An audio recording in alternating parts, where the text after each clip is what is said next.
Hey everybody, this is Petey from the Spinner Rack, and this is a overview.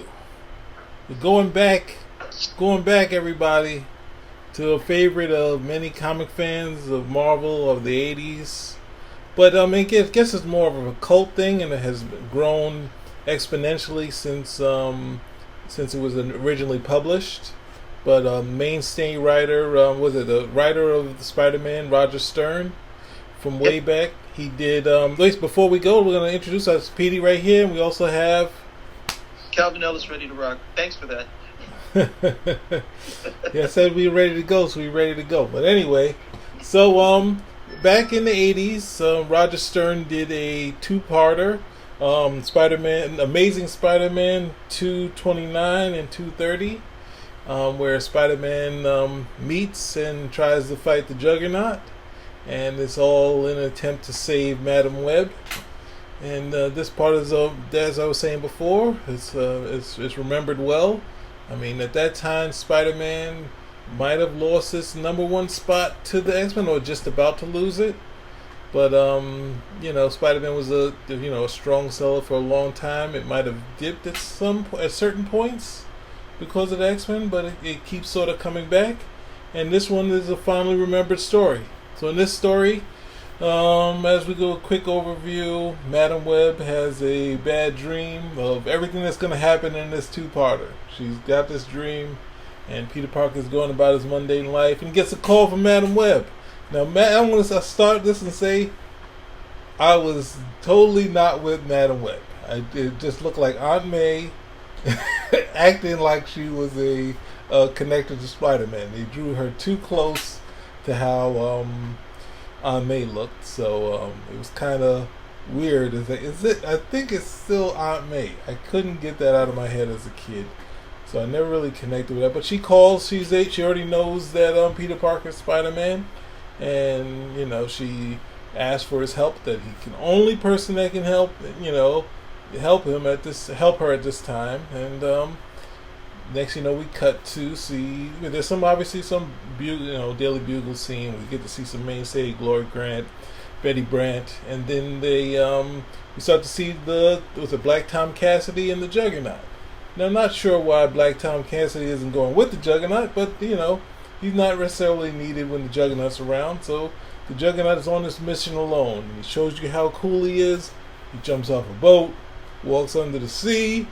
He walks to Manhattan to get Madam Web because they're going to take her, join with them. They think they're going to build up their power this way. And Juggernaut is just bored. He's ready to prove himself. So basically, he just makes a beeline to Madam Web. He knows where he's going. He has the address. He's breaking through everything. And all the superheroes gone, only Spider-Man here. This is not a story that hasn't been done before with the Marvel characters, but this time everybody's gone. Spider-Man's the only one left. He does his best, and he fails. And he keeps failing. He can't stop. But then we had the scene, at the end of that first issue, we had the scene where what she dreamt, where Spider-Man's going in there, the Juggernaut can't touch him. At the same time, he can destroy the building. And he takes Spider-Man out for a couple seconds, and he goes to Madam Web, and things don't work out how the dream stated, because Spider-Man obviously can't help it. So this way it gets interesting, because they take Madam Web from what she is, and she's kind of just almost kills her. She's in convulsions, she's dying, and then but Spider-Man, the reason her dream did actually work, because her dream got Spider-Man gets to the hospital, and it's that and the other. But at the same time, Spider-Man wants what everyone wants in America: revenge. So it's a classic revenge. He's gonna die trying. Trying. And no political illusions there. So no. You see it in every form of entertainment. Revenge is our strong suit. So, do you want to take over for issue 2? All right, so we get into issue 2, and this is more of I think this is more in line of Spider-Man's character, where he doesn't necessarily get it right and he's trying to do what most guys spend their lives trying to do. He's trying to get even. Okay, because he tried his best and he dropped the ball. And, the Juggernaut looks like he's just going to walk away from the whole thing. So he feels obligated, and of course that key word with Spider-Man, responsible for what happens. Now, just on a side note, it's not his fault. I mean, the guy did everything he could against a superior power. Yes. It's just not his fault at the end of the day. And as you said quite appropriately, she's alive because he was there.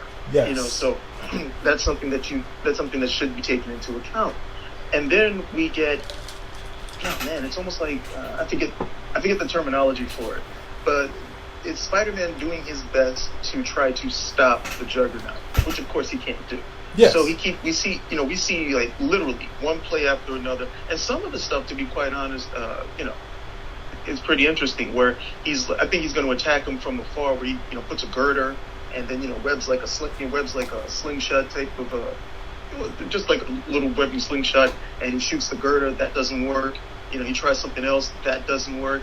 There's a really nice scene where he takes a wrecking ball and flings it at the Juggernaut. And I'm looking at this like, oh, wow, that might have to do something. Juggernaut just swats it away.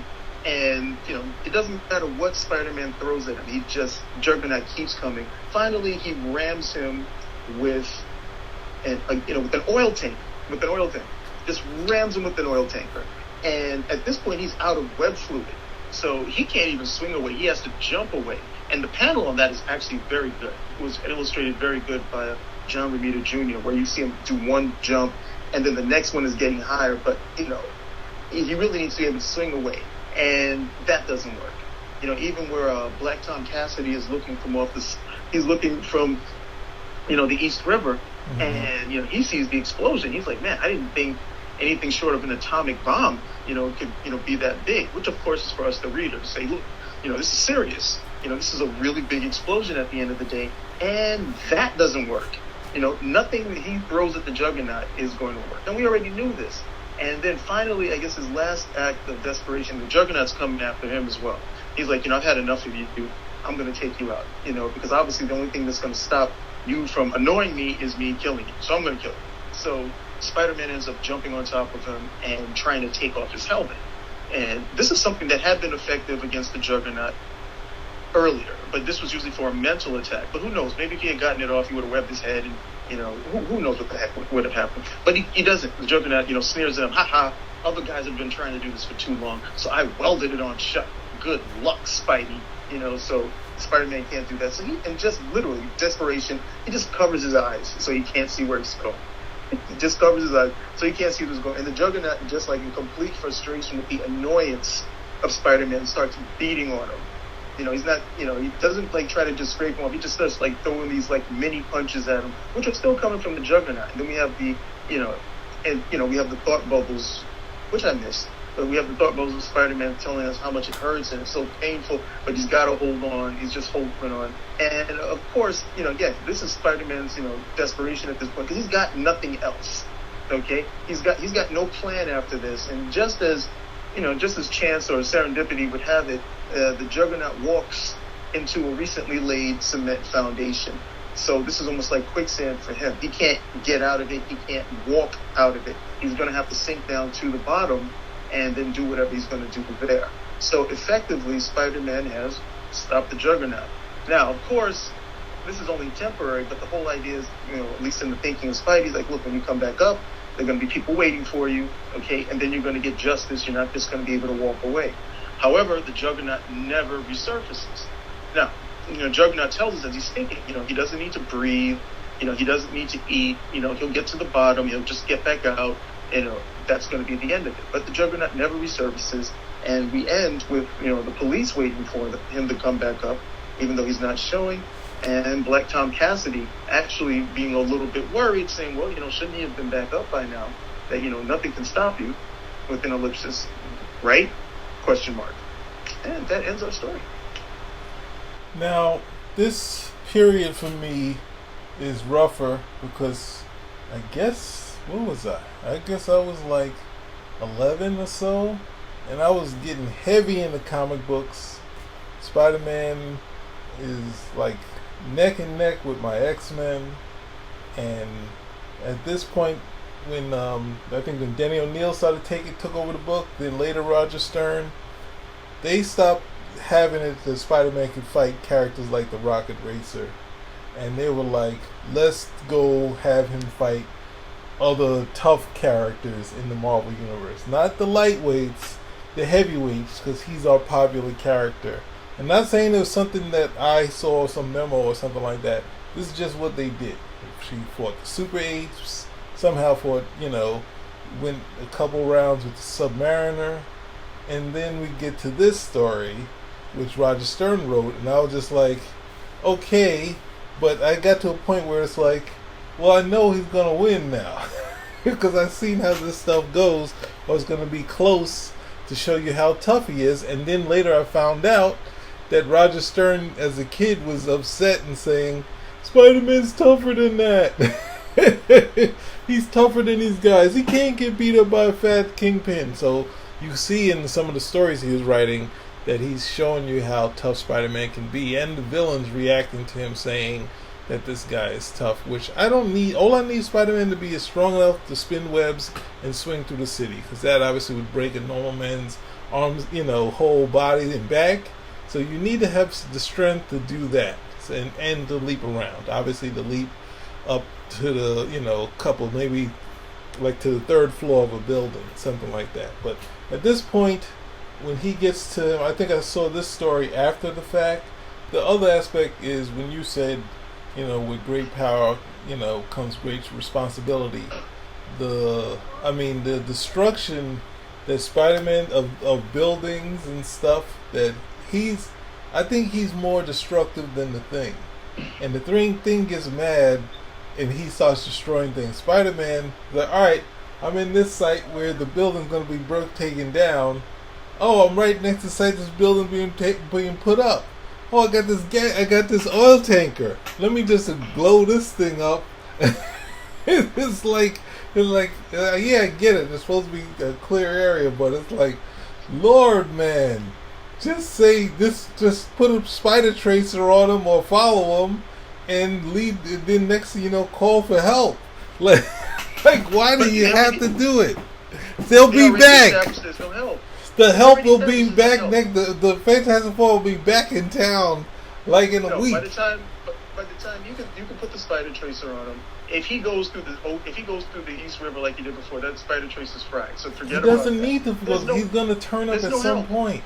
He's going to turn up at some point. The whole part of the destruction that by that oil tank, and this is a common theme in the Marvel universe. I think a little before that, Iron Man, I think the Hulk slams together two airplanes and they blow up. There's this big explosion, and that's what helps Iron Man to beat the Hulk. And then I think, what was it, the Spider-Man? And then obviously you already said the Fire Lord, where there's a whole gas station that there's always these convenient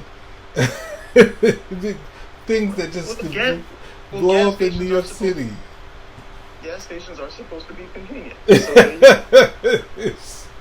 So, for me, I get it, but I think when people, I'm trying to give up the portion where we look at other people's reaction to stories, because there's so many battle board stuff where people are like, hey, look at this page where Spider-Man's getting hit. He survived those hits.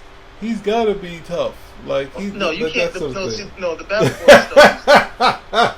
You can't bring that into this. The battle board stuff is like. But I'm saying I'm giving it up. It's incredibly literal, and it's like literal to the point of idiocy at the end of the day. Where I always thought the most important thing, and this is with time.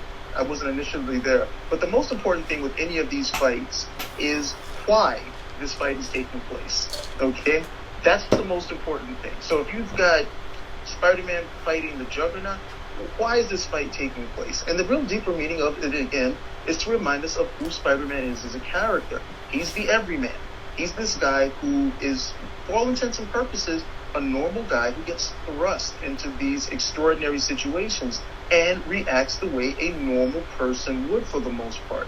Now, even with his superpowers, Spider-Man is still very much a regular guy who's thrust into these extraordinary situations with people who have much more power okay, or with situations that he's like, well, hey, this is really above my pay grade. And he's like living in New York in the 1970s. I'm just trying to find a safe way home at the end of the day. Okay, so that's a very big part of the character at the end of the day. And here we get to see him. Okay, he's again, somebody's asking him for help. He's like, yeah, I'm going to try to do my best to help. He calls the cops. He calls all these other people. He goes to go visit Juan. It's, nobody's going to come to help him out of this. So everything is being thrown at his doorstep, and he's going to do the best that he can. The best that he does is not good enough. Now he's got the option. He can just say, well, look, I couldn't do it. I'll wait for help, and everybody will come over there. But again, that's not going to be satisfactory to him because, again, he's going to leave it all on the field. That's just who he is as a character. And just to let the Juggernaut walk away without trying to do everything is also not going to be in his character as well. Now, the destruction stuff, it's hard for me to argue against it other than saying, hey, look, you're gonna definitely make a mess if you're gonna try to stop somebody like the Juggernaut. But it keeps in line with the essence of his with the essence of his character. That again, he's this everyman. And everyman can be a hero. Okay, the everyman can be a hero, but again, he's still just a regular guy. He's not one of these heroes made or heroes born like Gilgamesh or Hercules or Superman for that matter. He's just a regular guy, and then these things get foisted upon him. And he used, for the most part, these guys get it done. Mm-hmm. But again, with those extraordinary circumstances, doing the best that they can at the end of the day. So I thought that worked very, very well for the story, in spite of all of the drawbacks that you could definitely point out. Now, these versus battle guys, forget about it. Okay, because you have that scene right over there where Spider-Man's holding on to the Juggernaut's helmet for dear life. Okay. And, they're like, look, he's taking punches from the Juggernaut. I'm like, are you reading the thought bubbles?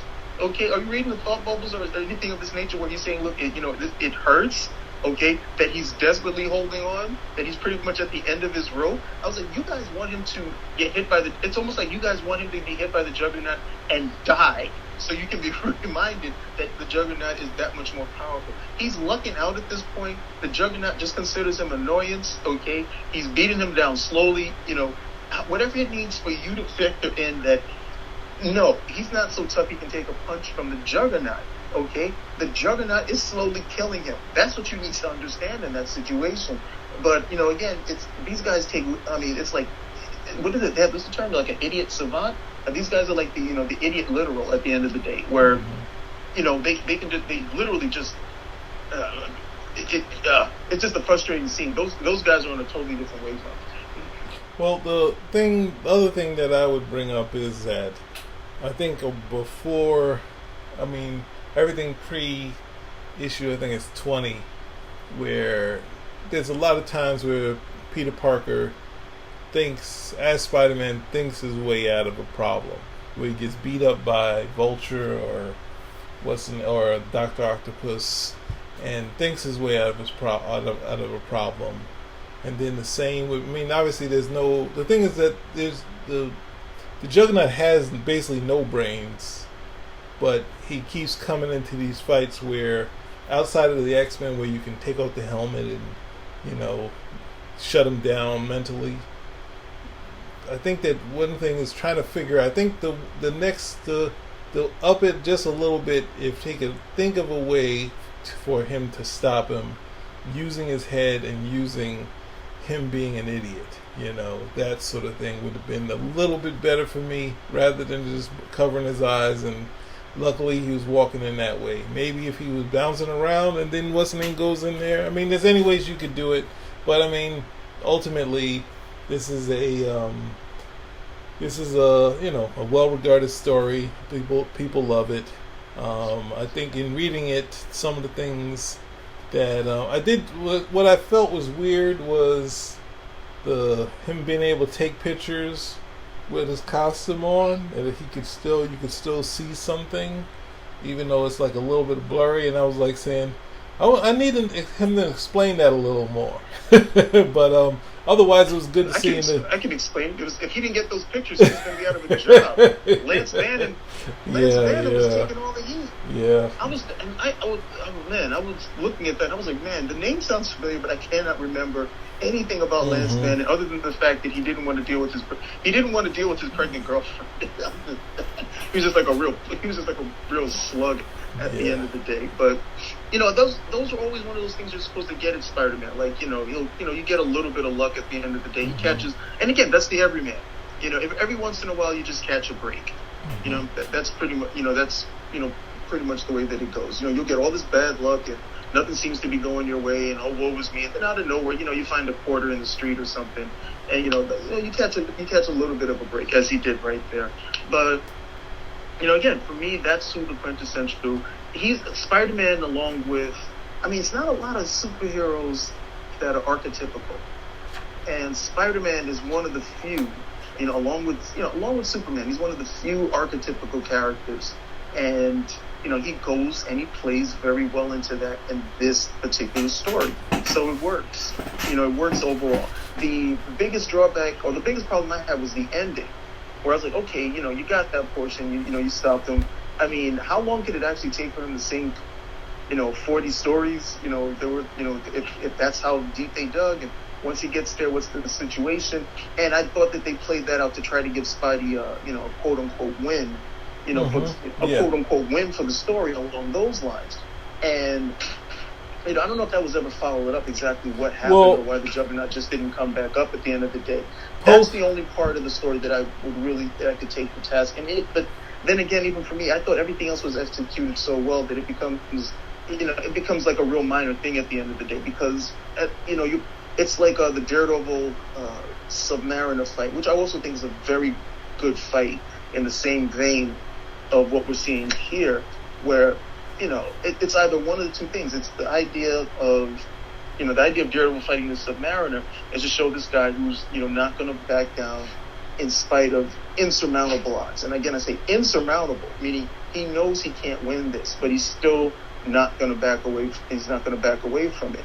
Now, with Stern, and I think your criticism of Stern is correct, he's that guy who's reading it and saying, no, there's a way Daredevil could have won. He could have, come up with this and pulled this out of his rectum, and that's how he could have won, or something of that nature. And that's, some of the stuff that we did get to see with Spidey going along. But in this fight, in this particular one right over here, I thought it did encapsulate what the situation was, and it works very well for an archetypical character like Spider-Man.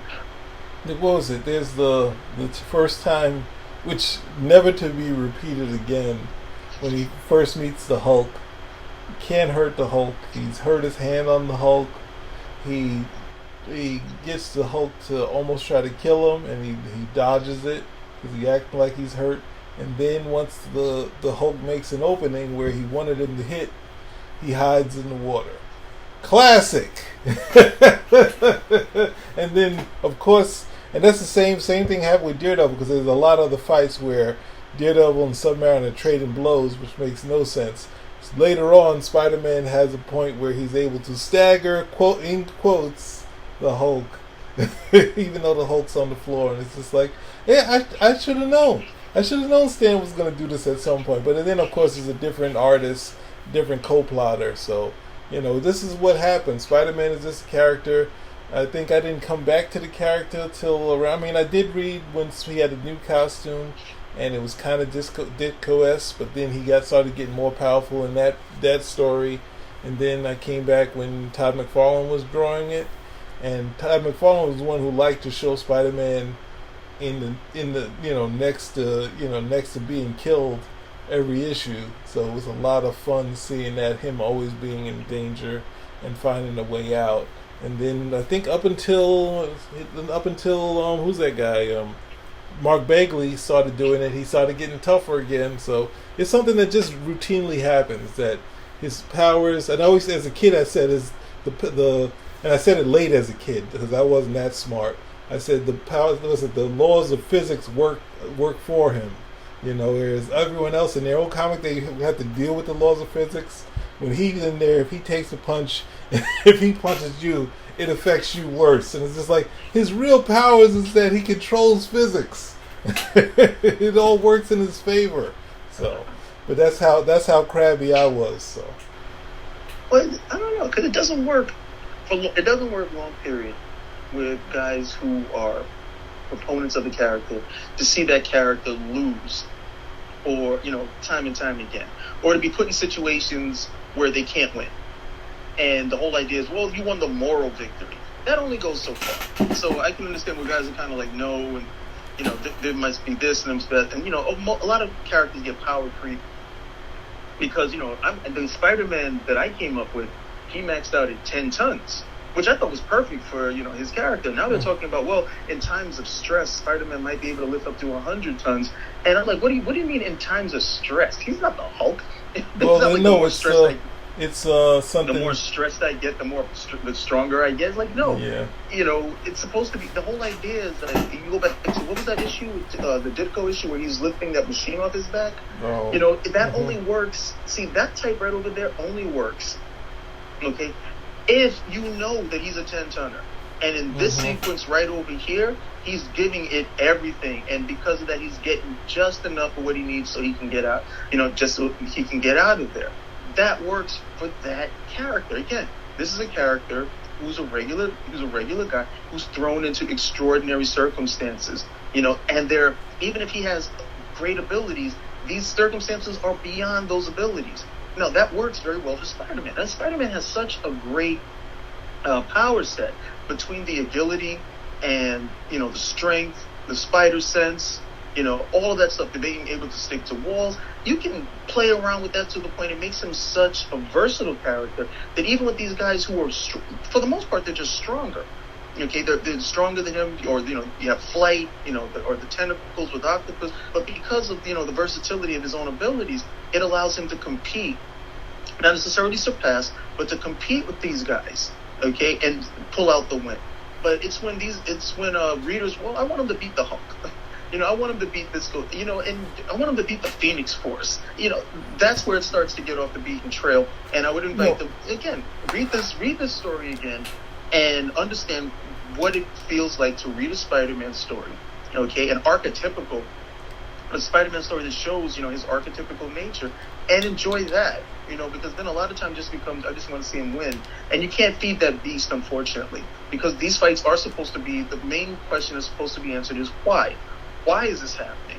And if it doesn't fall in line with this character, then it's just versus battle nonsense at the end of the day. Well, the thing for me is there was no necessarily explanation why Spider-Man's strength versus, fighting Dr. Octopus.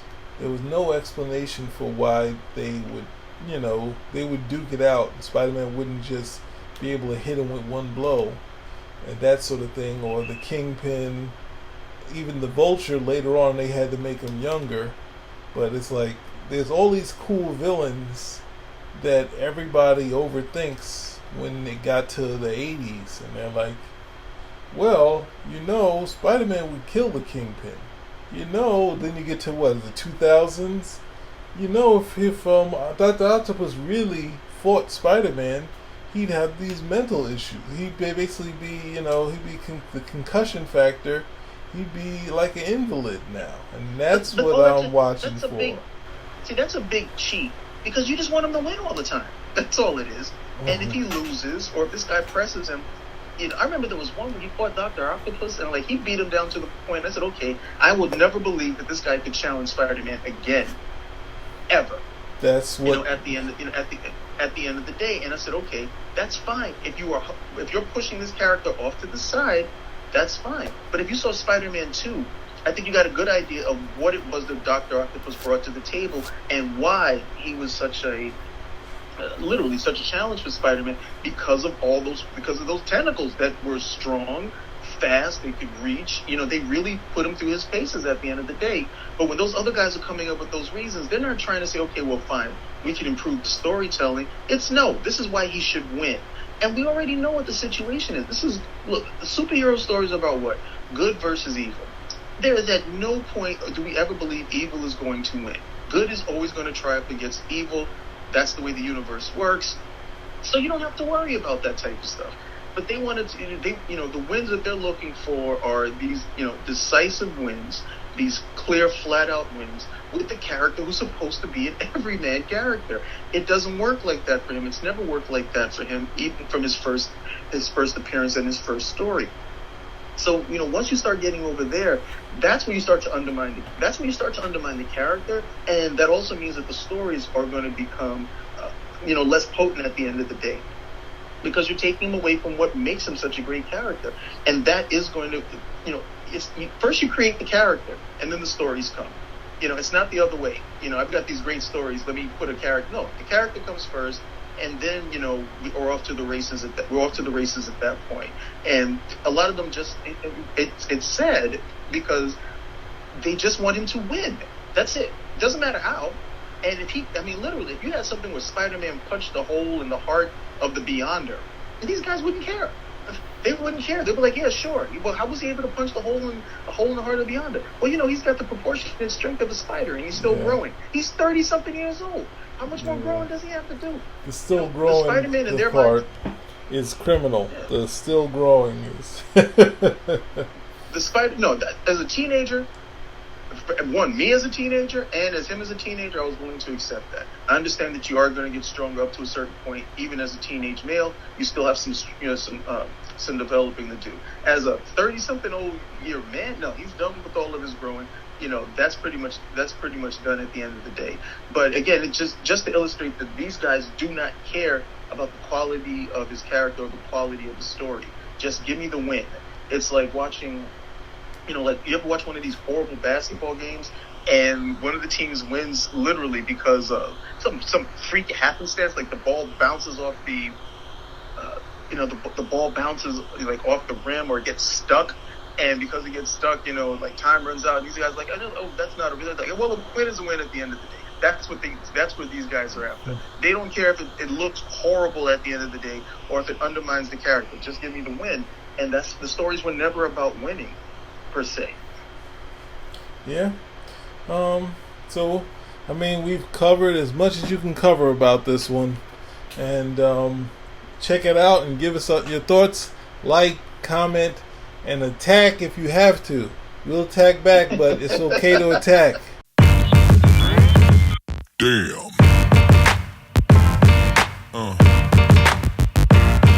Yeah. Yeah. Yeah.